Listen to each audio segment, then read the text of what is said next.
6 hours on the cross, 3 hours of darkness. And then, right before the end, Jesus said one word.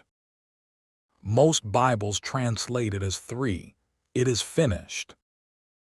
And if you grew up in church, you probably heard that as a statement of defeat, or resignation, or relief, something finally being over.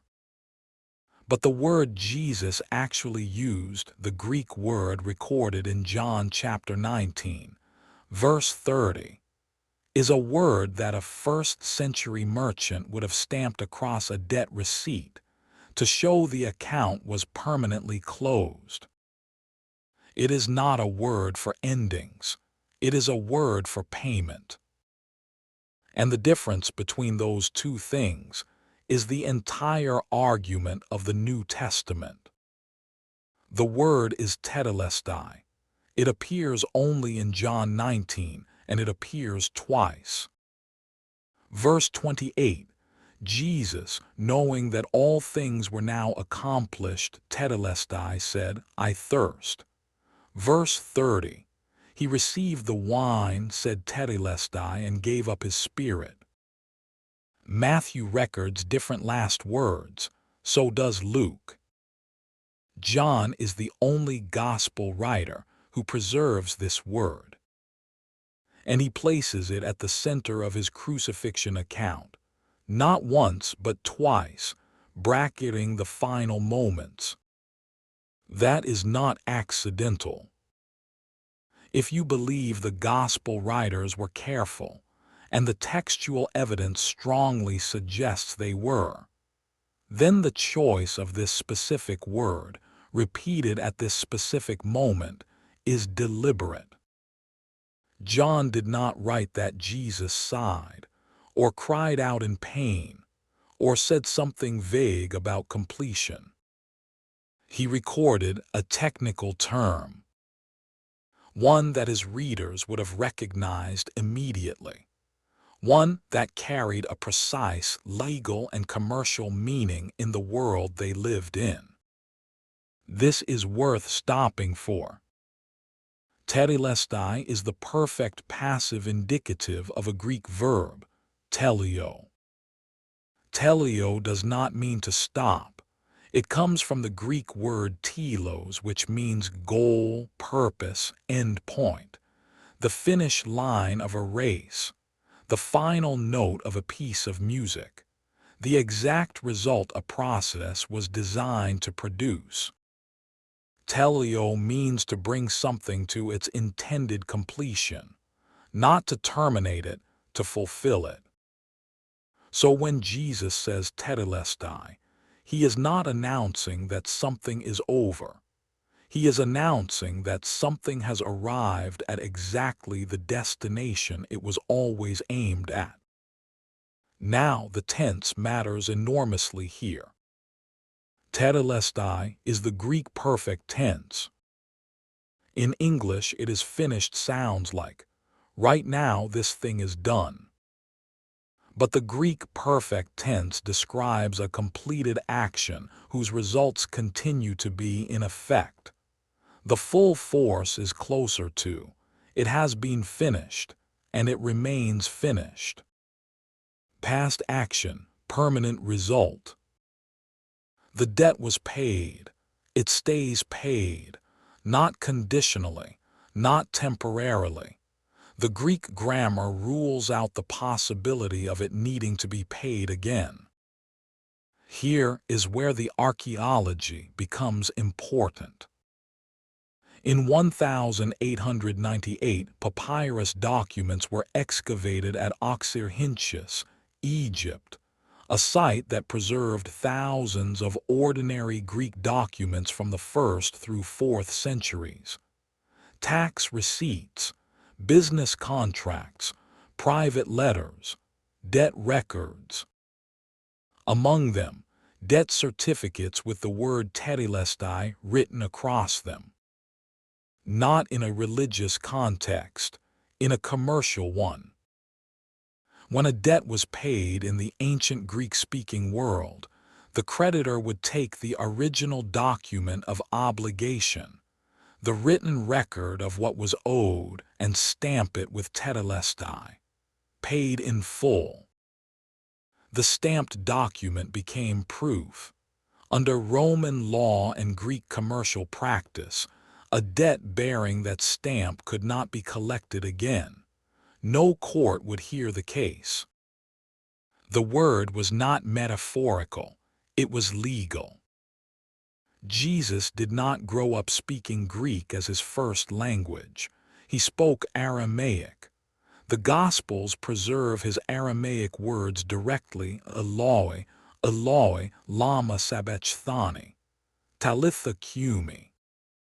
But at the cross, John records a Greek word, a word the Roman soldiers understood, a word the Greek-speaking Jewish pilgrims in Jerusalem understood, a word that anyone in the Mediterranean world who had ever paid a bill would have recognized immediately. Tetelestai, the debt is stamped, it cannot be charged again.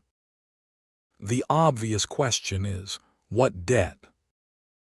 This is where the New Testament and the Old Testament are in direct conversation. Isaiah 53, written roughly 700 years before the crucifixion. He was pierced for our transgressions, he was crushed for our iniquities. The punishment that brought us peace was on him. The Hebrew word for punishment there, musar, means discipline, correction, chastisement. It is the weight of consequence being absorbed by someone else. Not a financial term, but the structure underneath it is identical. Something owed, transferred, and discharged by a substitute.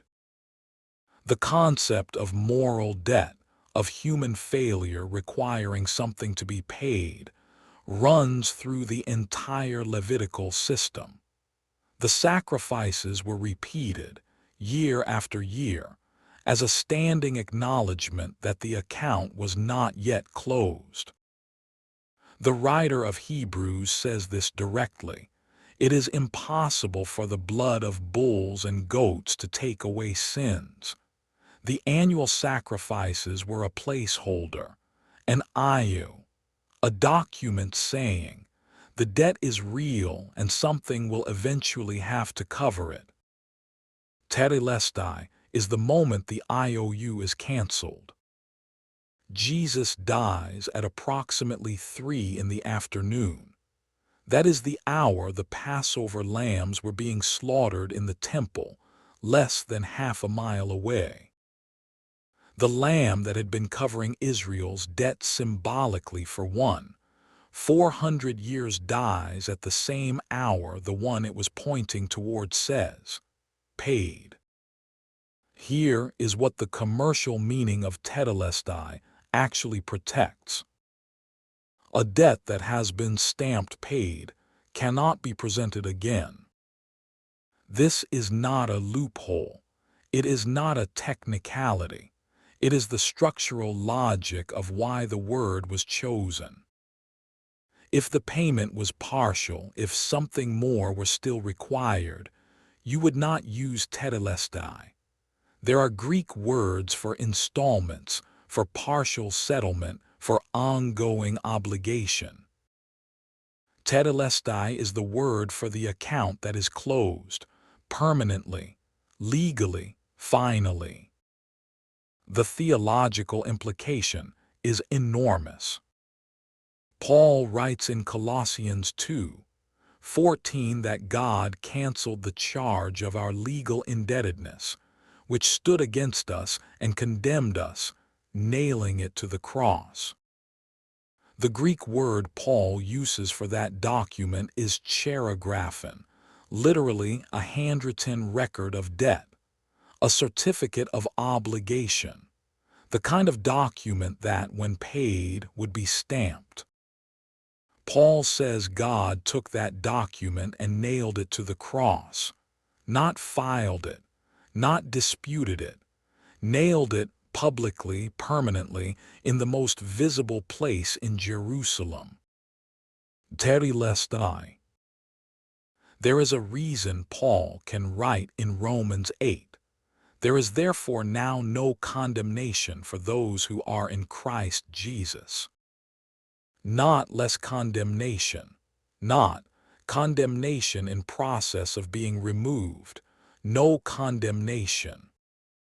That is the grammar of a stamped receipt. The creditor has no legal ground to collect. The case cannot be reopened. So when Jesus said Tetelestai, he was not announcing his own defeat. He was not saying, "This terrible thing is finally over." He was making a declaration using the most precise word available in the language of commerce, law, and public record in the first-century Mediterranean world.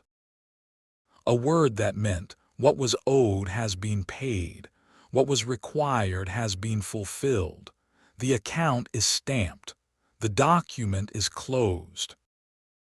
700 years before Calvary, Isaiah described a servant who would carry a debt that did not belong to him and discharge it completely. The entire Levitical sacrificial system pointed at a transaction still coming.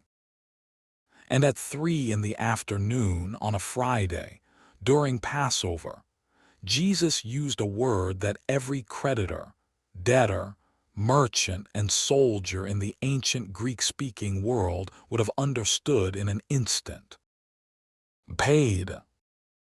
Not it will be paid.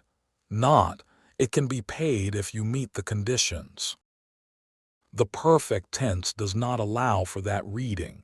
It has been finished, and it remains finished. That is not poetic language. That is the most precise word available for what happened. I want to know, is there a moment you realized something had already been done for you? Not that it was in process, not that it was possible, but that it was already settled. Leave it in the comments, even just the reference. John 19:30, Romans 8, Isaiah 53, whatever word or verse gave you the stamp. And if this gave you something to think about, there are more videos right here. We go deep, but not complicated.